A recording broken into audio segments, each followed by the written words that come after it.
سہیل صاحب نے اس واقعے کی جو ایف آئی آر درج کروائی ہے وہ اس کا قانونی حق تھا، اور عدالت میں اب میرا بھائی اپنی بے گناہی ثابت کرے گا۔ کراچی میں کتنے لوگ ہیں جن کا حق ہے ایف آئی آر درج کرانا، ان کی ایف آئی آر درج نہیں ہوتی؟ صدیق غنی صاحب کبھی ان کے بارے میں بھی سوچا آپ نے؟ آج اس شخص نے ایف آئی آر ہے، اسٹرانگ آدمی، کتنا کا اسٹرانگ ہوگا یار، جس نے پاکستان پیپلز پارٹی کے وزیر بلدیات کے بھائی، جو بھائی بھی وہ جو چنیسر ٹاؤن کا چیئرمین ہے، اس کے خلاف ایف آئی آر درج کرا دی۔ تو ان کے خلاف کوئی تگڑا آدمی آ جائے تو بھیا پھر تو ہو سکتا ہے، ادروائز عام آدمی توبہ کیجیے جناب، توبہ کیجیے، کچھ بھی نہیں کر سکتا۔ اچھا، یہ صرف میں یہ مثال پاکستان پیپلز پارٹی کی نہیں، کسی بھی سیاسی جماعت کے خلاف جو خاص طور پر برسر اقتدار ہو، آپ کچھ بھی ان کا نہیں کر سکتے۔ یہاں تو یہ بھی حال ہے کہ برسر اقتدار نہ بھی ہو، اتنی بدماشیاں آلریڈی ان کی ہوتی ہیں، غریب آدمی تو ویسے کچھ نہیں کر سکتا۔ اچھا، غریب آدمی کو سیاسی جماعتیں تو بعد میں روکتی ہیں، بھائی پہلے تو جا کر منشی تھانے کے کر، ننا سا ادنا سا، جس کا کام ایف آئی آر کا اندراج ہے، باقی کی رپورٹ درج کرنا ہے، فرسٹ انفارمیشن رپورٹ کرنا ہے، وہ اتنے نخرے کر رہا ہوتا ہے، وہ بھگا دے گا آپ کو۔ آئے دن شہریوں کی گاڑیاں لوٹتی ہیں، موٹر سائیکلیں چھن جاتی ہیں، موبائل چھن جاتے ہیں، جب وہ جاتے ہیں بیچارے وہاں لوٹ پٹ کر تھانے میں، تو کہاں سب کی ایف آئی آر درج ہوتی ہیں بھائی؟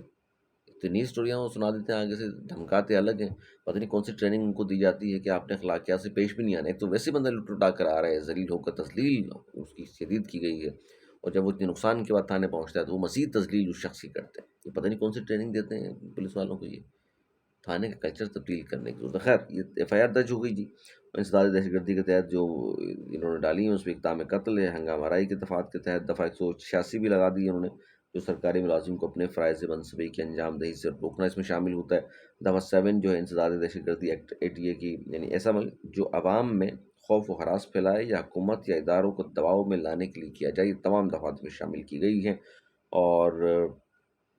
ساتھ ساتھ میں یہ بتاؤں آپ کو کہ اب چونکہ بڑی اہم وہ شخصیت ہے جس نے یہ ایف آئی آر درج کروائی، اب جناب سعید غنی صاحب کہہ رہے ہیں عدالت میں بے گناہی ہم ثابت کر دیں گے، اور یہ جو لڑائی جھگڑا تھا آپس کا اب پتہ چلے گا۔ لیکن سعید غنی لیکن میں جو آپ سے بات کر رہا تھا، خیر یہ تو ایک ابھی آغاز ہے، ابھی تو آغاز ہوا ہے پاکستان پیپلز پارٹی کے خلاف، آگے کے دیکھیے ہوتا ہے کیا، یا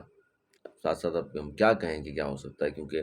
پاکستان پیپلز پارٹی نے اور نون لیگ نے جو ضمنی انتخابات ہو رہے ہیں پنجاب وغیرہ میں، جہاں ڈسکوالیفیکیشنز ہوئی ہیں پی ٹی آئی والوں کی، وہاں مل کر لڑنے کا فیصلہ کیا جی۔ پیپلز پارٹی اور نون لیگ مل کر الیکشن لڑے گی، مل کر جس طرح حکومت کر رہی ہے، اب مل کر الیکشن میں لڑیں گے۔ بھائی ایک دوسرے کی پارٹیوں میں ضم کر لو نا ایک دوسرے کو یار، جس طرح پی ایس پی ضم ہو گئی ایم کیو ایم میں، تو آپ زیادہ سیٹیں نون لیگ والوں کی پیپلز پارٹی ضم ہو جائے اس میں، یا چلیں وہ مہربانی کریں نون لیگ والے آپس میں مل کر حکومت کر رہے ہیں، مل کر الیکشن بھی لڑ رہے ہیں، اندازہ کریں آپ کہاں ایک دوسرے کو پیٹ پھاڑ کر سڑکوں میں گھسیٹنا تھا نون لیگ والوں نے پیپلز پارٹی کو، زرداری صاحب کو۔ زرداری صاحب کہہ رہے تھے نواز شریف دھرتی کا ناسور ہے، بلاول بھٹو کہہ رہے تھے جناب گلی گلی میں شور ہے، نواز شریف چور کے نعرے لگوائے تھے انہوں نے کشمیر میں۔ ایک دوسرے کے خلاف کیا کچھ انہوں نے نہیں کہا، 30 سال ایک دوسرے سے لڑے ہیں۔ زرداری صاحب نے 12 سال جو جیل کاٹی ہے بھائی جان، وہ کہ عمران خان نے مقدمے نہیں بنائے تھے، وہ کہ ایم کیو ایم کے مقدمات کے تحت ہی پکڑا گیا تھا، وہ بھائی نون لیگ نے بنائے ہوئے تھے ان کے اوپر۔ تو یہ اتنے زیادہ لڑے، لیکن اب وہ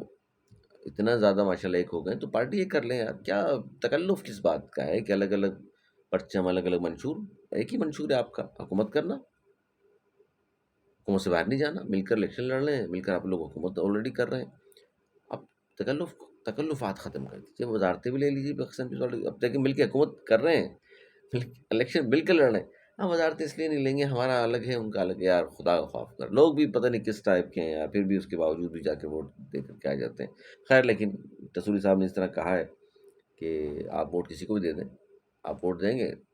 آپ نے ووٹ دیا، نکلا، پھر یہ طنز کیا تھا انہوں نے۔ خیر بغل فیصل باروٹا کے پھر ان کا سافٹ ویئر اپڈیٹ ہوا، اب تو اچھی سی باتیں کر رہے ہیں آج کل، بڑی محبت کی، الفت کی، مل کر چلنے کی، اتحاد کی، ان کی بھی خبر دیتے ہیں، ان کے خلاف بھی کوئی کسی نے کیا کچھ کہا ہے، کون عدالت کیا ہے کہ، اور عدالت کیوں گیا پتہ ہے آپ کو؟ وہ یاد ہے آپ کو بھی، ابھی ابھی 3 4 دن پہلے مرزا وہاب صاحب نے کیا فرمایا تھا کہ یار آپ بتائیے کہ گورنر وفاق کا نمائندہ ہوتا ہے، وہ تو سیاست کر ہی نہیں سکتا، تو یہ سیاست کر رہا ہے، تو آپ نہیں سمجھتے کہ وزیر اعظم سے کسی کو شکایت کرنی چاہیے، یا یہ توہین ہے، سیاست کرنا نہیں سکتے؟ اب ایک بندہ چلا گیا عدالت، درخواست دے دی اس نے کہ یہ سیاست کر رہے ہیں، ان کا کام نہیں ہے، کیونکہ یہ جب گورنر بن جاتے ہیں، حلف اٹھا لیتے ہیں، تو پارٹی چھوڑنی ہوتی ہے، آپ کو چھوڑنے سے مراد یہ ہے کہ پھر آپ پارٹی کی ایکٹیویٹی میں نہیں ہو سکتے، لیکن آپ تو اجلاس بھی کر رہے ہیں، آپ سب کچھ کر رہے ہیں، آپ اس پہ چلیں، ڈیٹیل سے خبر دوں گا شخص کون ہے، کیا ہوا کیا نہیں ہوا۔ بہرحال فرحان غنی صاحب نے گرفتاری دے دی ہے، ان کو گرفتار کر لیا گیا ہے۔ وزیر بلدیات کے وہ بھائی ہیں، چناسر ٹاؤن کے وہ ٹاؤن چیئرمین ہیں، اور ان پر جو دفعات لگائی گئی ہیں وہ میں نے آپ کو بتا دی۔ سہیل جدون صاحب ہیں جنہوں نے ان کے خلاف مقدمہ درج کیا ہے۔ سہیل جدون صاحب کا کہنا یہ ہے کہ 20-25 لوگوں کے ساتھ آئے تھے، مجھے مارا پیٹا ہے، گالم گلوچ کی ہے،